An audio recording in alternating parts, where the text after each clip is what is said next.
अस्सलाम वालेकुम दोस्तों, कैसे हैं? Welcome to my channel.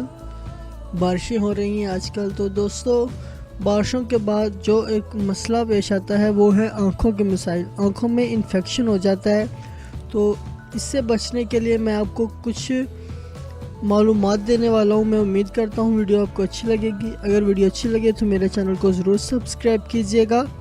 तो आइए चलते हैं वीडियो की तरफ।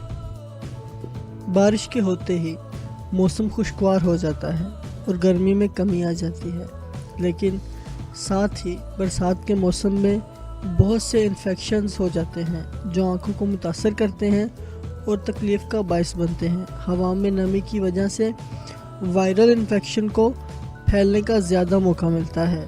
बरसात के मौसम में आंखों की हिफाजत नहायत ज़रूरी है ताकि आंखों से मुतल्लिक बीमारियों से बचा जा सके, जिनमें अशोब चश्म, आंखों में दाने निकल आना, ज़ख्म हो जाना या आंखें खुश्क हो जाना शामिल है। बरसात के बाद होने वाले इन्फेक्शन: आंखें सुर्ख हो जाती हैं। हवा में पोलन या दूसरे बारीक ज़रात की मौजूदगी की वजह से आंखों में खारिश हो जाती है, आंखें सुर्ख हो जाती हैं और पानी बहने लगता है।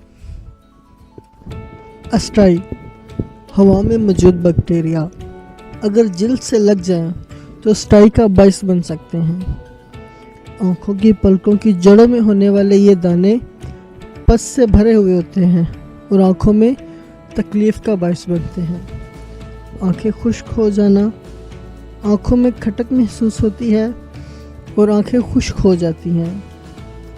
आँखों में कुछ गिरा हुआ महसूस होता है और जलन होती है।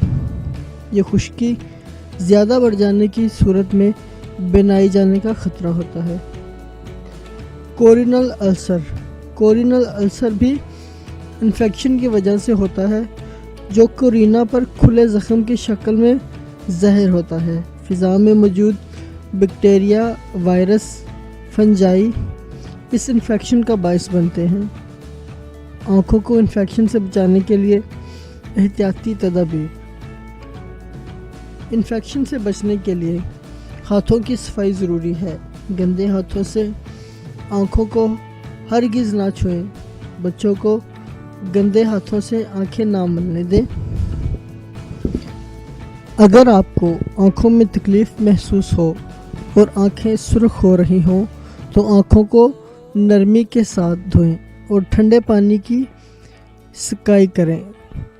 तकलीफ़ ज़्यादा हो तो डॉक्टर को दिखाएं।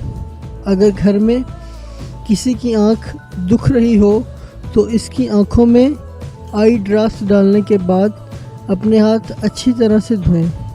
बारिश के बाद आँखों में खारिश, जलन या खटक हो जाती है। बहुत ज़्यादा बढ़ने से टीवी या कंप्यूटर के सामने बैठे रहने से ये तकलीफ़ हो जाती है। इसके लिए आँखों में आई ड्रॉप्स डालने की ज़रूरत होती है, इसलिए ज़रूरी है कि डॉक्टर से मशवरा कर लिया जाए। अपना तौलिया दूसरे लोगों से शेयर ना करें, क्योंकि आमतौर पर इन्फेक्शन हाथों, कपड़ों और दूसरी चीज़ों को छूने से होता है। अस्टानी यानी पलकों की जड़ों में होने वाले दानों की गर्मी पानी से सिकाई करें। सिकाई होता है सेकना। जैसे हम रुई का गाला सा बना के उसको गर्म करके किसी भी जिस्म के हिस्से पर लगाते हैं, उसे सिकाई कहते हैं। आंखें सुर्ख होने की सूरत में अपनी मर्ज़ी से आई ड्रॉप्स डालने के बजाय डॉक्टर से मशवरा करें। इस दौरान कॉन्टैक्ट लेंस ना पहने। बाहर निकलते हुए सनग्लास लगाएं। बाहर की खुली चीज़ें खाने से गुरेज करें। बाहर से वापस आकर हाथ अच्छी तरह धोएं। बच्चों को गंदे पानी से दूर रखें, क्योंकि ये जगह जरासीम की आमाजगाह होती हैं। दोस्तों, मैं उम्मीद करता हूँ कि आपको ये सारी इन्फॉर्मेशन अच्छी लगी होगी। तो प्लीज़ दोस्तों मेरे चैनल को सब्सक्राइब कीजिए ताकि आप इस तरह की इन्फॉर्मेशन हासिल करते रहें। वीडियो देखने का बहुत बहुत शुक्रिया।